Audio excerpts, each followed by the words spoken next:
I found myself in 2010 at Gurunath's ashram outside of Pune. And we were sitting around a sacred fire having this beautiful dissertation. Um, and it was getting to be about midnight. And that's early normally when you're dealing with Gurunath. He's usually up fairly late. But for some reason, this particular night, he had to go back to Pune. And so he left at midnight, and we were all sitting there all by ourselves.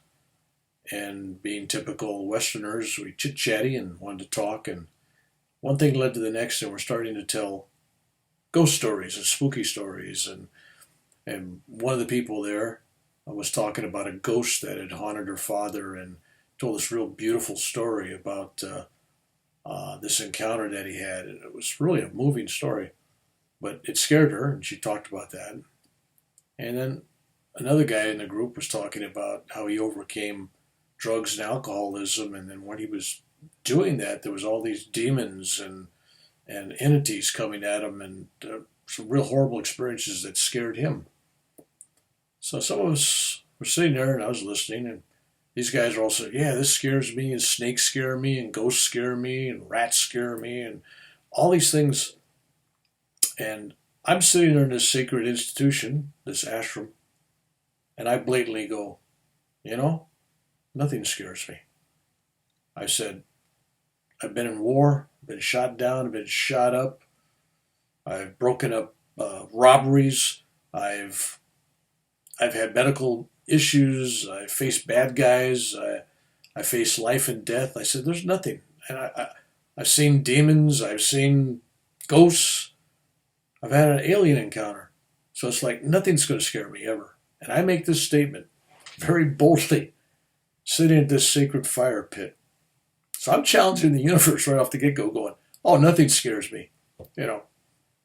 So Gurunath used to have a nickname for me, and he called me the General, General Bill, General. And because I was this big brave warrior, he read my spiritual warrior book, and he thought that was an appropriate title, I guess.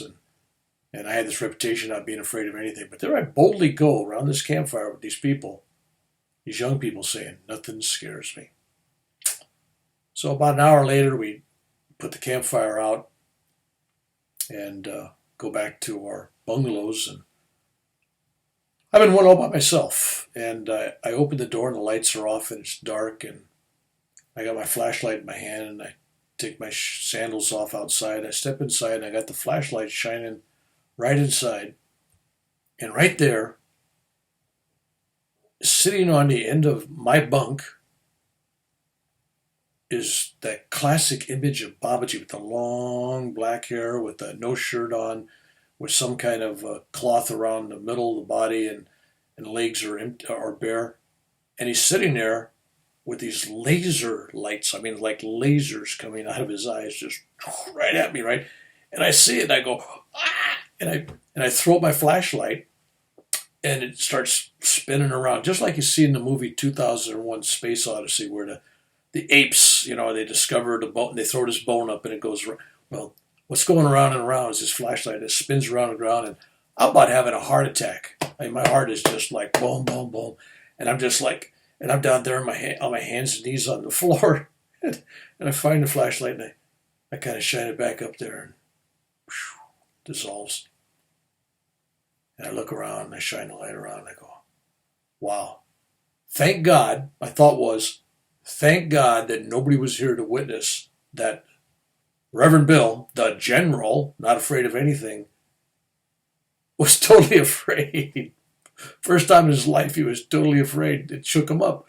And I'm afraid of a great being? I mean, that's just bizarre.